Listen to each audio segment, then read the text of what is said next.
Please, honey, Grandma really needs you right now. She's not feeling well at all.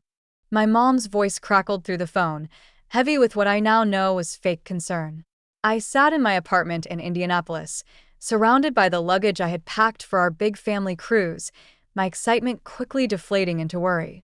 Of course I'll stay, I replied without hesitation. The cruise isn't important if Grandma needs help. Those words would come back to haunt me just hours later. My name is Tara Smith, and I'm 28 years old. All my life, I've tried to be the responsible daughter, the one who could be counted on when things got tough. But that dedication to family was about to be tested in ways I never imagined. I had been looking forward to this cruise for months. It was supposed to be our first real family vacation in years. Me, my parents, my younger sister Emma, and a few other relatives. I'd even taken time off work and bought new summer clothes. But when Mom called about Grandma being in the hospital, I didn't think twice about canceling. That evening, as I was driving to the hospital, my phone buzzed with a notification. Emma had posted on social media. My heart stopped as I looked at the image. My entire family on the cruise ship, champagne glasses raised in celebration. Best vacation ever. So blessed to have such an amazing family. Cruise life. Family time, the caption read. I pulled over, my hands shaking as I stared at the photo.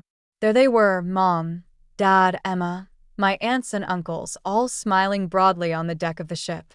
They had lied to me. They had deliberately excluded me from the family vacation, using my beloved grandmother as an excuse. When I finally arrived at the hospital, there was no record of my grandmother being admitted. My calls to my parents went straight to voicemail. Em had blocked me on social media within minutes of my seeing her post. The betrayal felt like a physical blow, knocking the wind out of me. I drove to Grandma's house, tears blurring my vision. To my surprise, her lights were on. When I knocked, she opened the door looking perfectly healthy and more than a little confused to see me in such a state. Tara, what's wrong, sweetheart? Grandma asked, pulling me into a warm embrace. The familiar scent of her lavender perfume brought fresh tears to my eyes. As we sat in her cozy living room, the truth came pouring out. The cruise, the lies, the social media posts that had shattered my world. I don't understand, I said, wiping my eyes. Why would they do this to me? Why lie about you being sick? Grandma's face darkened with disappointment. She had always treated Emma and me equally, but my parents were a different story. Growing up in Indianapolis, I had watched them consistently favor my sister. When Emma wanted dance lessons, they found the money. When I needed help with college tuition, I had to take out loans. I thought about all the times I'd visited Grandma over the years, helping her with groceries, taking her to doctor's appointments, or just sitting together looking through old photo albums. Emma rarely visited unless she needed something, usually money. Yet somehow, she was still the golden child in our parents' eyes. Your mother called me last week, Grandma revealed, her voice tight with anger. She asked me to play along if you came by, to pretend I had been in the hospital. I refused, of course. I had no idea they would actually go through with this scheme. The cruise tickets hadn't been cheap, nearly $2,000 per person for a week-long Caribbean adventure. I had saved for months to afford mine, picking up extra shifts at the accounting firm where I worked. Now I wondered if they had planned to exclude me all along, if my ticket money had somehow funded someone else's. Cabin, you know what hurts the most, I said, staring at my hands. They didn't even need an elaborate excuse. They could have just told me they didn't want me there. Instead, they used you, knowing how much I care about you, to manipulate me. Grandma reached for my hand, her grip surprisingly strong. Sometimes people show you exactly who they are, even when they think they're hiding it, she said wisely. The question is, what are you going to do with that knowledge? I looked up at her, seeing something fierce and determined in her eyes. Little did I know, Grandma had been watching our family dynamics more closely than any of us realized. And she had plans of her own. As I sat with Grandma in her living room, my phone buzzed again. This time it was a group text from my cousin Na, who didn't know I'd been excluded from the cruise. She had meant to send vacation photos to everyone in the family group chat, not realizing I wasn't supposed to see them. My heart sank as I scrolled through the images. There was Emma, wearing the sundress I had helped her pick out for the trip. My parents, lounging by the pool, cocktails in hand. The whole family gathered for a formal dinner, all dressed up and laughing. But what caught my eye was my mom's diamond necklace, the one Grandma had given her years ago, meant to be passed down to both her daughters on their 30th birthdays. She gave it to Emma already, didn't she? I asked, showing Grandma the photo. Even though I'm the older one. Even though we were supposed to share it.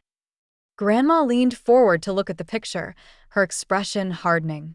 That necklace has been in our family for 3 generations, she said quietly. Your great-grandmother split her jewelry between her daughters equally. That's why I gave it to your mother, with specific instructions. Then Grandma revealed something that made my blood run cold. The cruise hadn't been paid for with my parents' money at all. 2 months ago, she had given them $15,000 to plan a family vacation, explicitly stating it was for all of us. Instead, they had used my portion to upgrade their own cabins and book extra excursions. I've been watching, Grandma continued, her voice heavy with disappointment. For years I've seen how they treat you differently. I kept hoping they would change, that they would realize what they were doing. But this is the last straw. She stood up and walked to her desk, pulling out a thick manila envelope. I wasn't going to show you this yet, but you need to know. I've been keeping records. Every time they've favored Emma, every time they've taken advantage of your kindness, every penny they've spent differently between you two. Inside the envelope were bank statements, photos, emails, and handwritten notes spanning years. My hands trembled as I read through them. The truth was laid bare in black and white. The pattern of favoritism wasn't just in my head. It had been calculated, consistent, and deliberate. But why? I whispered, the weight of years of gaslighting and denial crashing down around me. Why did they always make me feel like I was imagining it? Grandma's eyes flashed with a determination I'd never seen before. Because that's what people do when they know they're wrong, she said. They try to make you doubt yourself. But not anymore, Tara. Not anymore. The family cruise was scheduled to last 7 days. As I sat in my Indianapolis apartment the next morning, going through Grandma's documentation, my phone lit up with a text from Emma. Mom said you're spreading lies about us. Why can't you just be happy for once instead of trying to ruin everything? I stared at the message, anger building inside me. They were still trying to make me the villain, even after what they'd done. Instead of responding to Emma, I did something I'd never dared before. I posted the truth on social media. Funny how being lied to about my grandmother being hospitalized just so my family could exclude me from a vacation somehow makes me the problem, I wrote, attaching Emma's best vacation ever photo. Even funnier how the cruise was paid for with money that was meant to include me. Within minutes, my post exploded with reactions. Family friends who'd known us for years expressed their shock. My cousins, who hadn't known the full story, began messaging me privately, sharing their own observations of how I'd been treated differently over the years. Then my father called. I almost didn't answer, but Grandma's words echoed in my mind. Stand your ground. You've done nothing wrong. Take down that post immediately, he demanded, his voice cold. You're embarrassing this family. No, Dad. You embarrassed this family when you lied about Grandma being sick. When you took her money meant for all of us, and used it to exclude me. That's not how it happened, he argued. We needed a break from your constant. Your constant what, Dad? My constant reliability? My constant help with Grandma? My constant effort to be part of this family, despite how you treat me? The line went quiet for a moment. When he spoke again, his voice was different, threatening. If you don't take down that post and apologize publicly for your lies, you'll regret it. You have no idea what's at stake here. Are you threatening me? I'm warning you. Your mother and I have protected you all these years. Kept certain things from you. If you want to play this game, fine. But remember, you're not the only one who can tell stories. The call ended, leaving me shaken. What things had they protected me from? What stories could they tell? I called Grandma immediately. They're trying to scare me, I told her. Dad says they've been protecting me from something, but won't say what. Grandma was quiet for a long moment. Go to your email, she finally said. I'm sending you something. It's time you knew everything. As I opened my laptop, my hands trembling slightly, I realized this was bigger than just a family cruise. Whatever was in that email would change everything. And judging by Grandma's tone, my parents had good reason to be worried about what I might discover. My hands shook as I opened Grandma's email. Inside was a scan of a document dated 25 years ago, a trust agreement that made my breath catch in my throat. According to the paperwork my maternal grandfather had left behind, a significant fortune had been set aside before he passed away, meant to be divided equally between all his grandchildren when they turned 30. The trust was worth over $2 million. But there was more. A series of bank statements showed regular withdrawals from the trust over the years, money that had been used to fund Emma's dance lessons, her private school education, her college tuition, and even her recent wedding. All of it had been taken from what was supposed to be my share. They've been stealing from you since you were 3 years old, Grandma explained over the phone.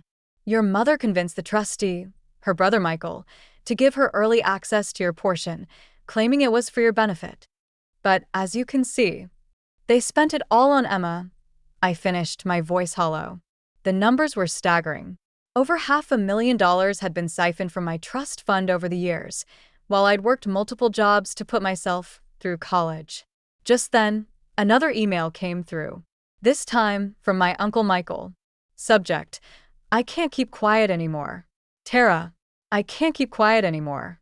What they did with the cruise money was the last straw. I've attached documentation of every withdrawal they made from your trust. I'm so sorry. I should have stopped them years ago. The attached files revealed an even darker truth. My parents hadn't just spent my trust fund on Emma, they'd been embezzling money for themselves too. The cruise was just the latest example of their ongoing scheme. Why didn't you tell me sooner? I asked Grandma, trying to process the magnitude of the betrayal. I only discovered the extent of it recently, she replied. When I confronted your mother about it last month, she swore they'd pay it all back. That's when I gave them the cruise money. It was a test, Tara. I wanted to see if they'd finally do the right thing. And they failed spectacularly, I said bitterly. Yes. But their failure has given us exactly what we needed: proof. Your Uncle Michael has agreed to testify about their manipulation of the trust. Combined with my documentation and the cruise incident, we can take legal action, I finished, a surge of determination replacing my shock. Better than that, Grandma said, and I could hear the steel in her voice. We can make sure they never hurt you again. Check the second attachment in my email. I clicked it open and gasped. It was Grandma's will, recently updated. She had made me the sole heir to her estate, which I now learned included controlling interest in the family company, where my father worked as CEO. They're about to discover, Grandma said firmly, that their actions have consequences. The next morning, I met with Uncle Michael at a cafe in downtown Indianapolis. Dark circles under his eyes suggested he hadn't slept much, and his hands trembled slightly as he handed me a thick folder. These are copies of every document, every transaction, he said quietly. I've already sent everything to the family attorney. Your parents, they're going to try to fight this, Tara. They've already called me 6 times since I sent that email. What are they saying? I asked, flipping through the damning evidence of years of financial manipulation. They're claiming it was all done with your best interests in mind, that they were protecting you from having too much money too young. He shook his head in disgust. But I found something else. Something they don't know I know about. He pulled out another document, this one showing a series of recent transfers to an offshore account. They're planning to leave the country, Tara. They've been moving money around, preparing for something. The cruise wasn't just a vacation, it was a test run. They were checking if their passports would raise any red flags. My blood ran cold. They're planning to run with what's left of your trust fund? Yes. And Emma's involved. She's been helping them set up accounts in her name to hide the money. Just then, my phone buzzed. It was a text from Emma. I know what you're doing. You've always been jealous of me, and now you're trying to ruin everything. Well, guess what? You're too late. By the time you figure it out, we'll be gone and you'll have nothing. I showed the text to Uncle Michael, whose face paled. They're moving faster than I thought. We need to act now. I called Grandma immediately. She answered on the first ring, as if she'd been waiting. They're at the family company right now, she said without preamble. Your father's cleaning out his office. Security just called me. Can they stop him? Better. I've already called the police and the FBI, Financial Crimes Division. They're on their way. But Tara, she paused, you need to get down there. You're the controlling shareholder now. The paperwork was filed first thing this morning. I stood up, my chair scraping against the floor. They don't know that yet, do they? Nope. And that's our advantage. Get there before they can destroy any evidence.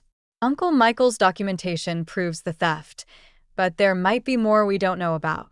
As I rushed to my car, another text came through. This time, from my mother, ungrateful child. After everything we've done for you, you'll regret this. But for the first time, their threats didn't frighten me. I had the truth on my side, and more importantly, I had nothing left to lose. I arrived at the family company's headquarters just as my parents were walking out, carrying boxes from my father's office. Emma was with them, looking nervous as she glanced around. They froze when they saw me step out of my car. What are you doing here? My father demanded, trying to maintain his authoritative CEO voice. But I could see the fear in his eyes. Funny, I was about to ask you the same thing. I replied calmly. Especially since you're removing items from my company without authorization. Your company? Emma scoffed. What are you talking about? I held up my phone, displaying the ownership documents. Grandma transferred her controlling shares to me this morning. And as the new majority shareholder, I'm very interested in these boxes you're carrying. Would they happen to contain evidence of what you did with my trust fund? My mother's face went white. Behind them, police cars pulled into the parking lot, lights flashing. FBI agents emerged from unmarked vehicles, and I saw Uncle Michael's car arrive, with Grandma in the passenger seat. You don't understand, my mother pleaded, her voice shaking. Everything we did was for this family. No, I corrected her. Everything you did was for Emma. And now you are planning to run away with what's left of my money. I turned to my sister. Did you enjoy the cruise, Emma? Was it worth it? The FBI agents approached as Emma burst into tears. My father tried to pull her away, but it was too late. The truth had finally caught up with them all.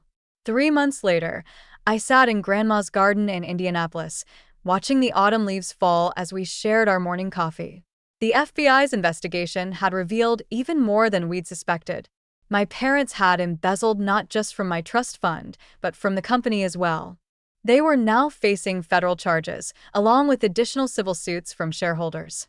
Emma had made a deal with prosecutors, agreeing to testify in exchange for immunity. She'd moved to Minnesota, finally forced to support herself without her parents' financial backing. Her last message to me was a lengthy apology. But some wounds run too deep for simple words to heal. You know, Grandma said, sipping her coffee, your grandfather would be proud of how you handled everything. He always said money reveals people's true characters. I nodded, thinking of the changes I'd implemented at the company. Under my leadership, we'd established a scholarship program for employee children and created a more transparent financial system. The business was thriving, built on integrity rather than deception. I never wanted any of this, I admitted. I just wanted to be treated fairly. Grandma reached over and squeezed my hand. Sometimes life's greatest blessings come disguised as its greatest challenges. You've turned their betrayal into something positive. She was right. I had found my strength, my purpose, and most importantly, my self-worth. That cruise they took without me? It hadn't been the vacation of a lifetime after all. It had been the beginning of their downfall and the start of my new life.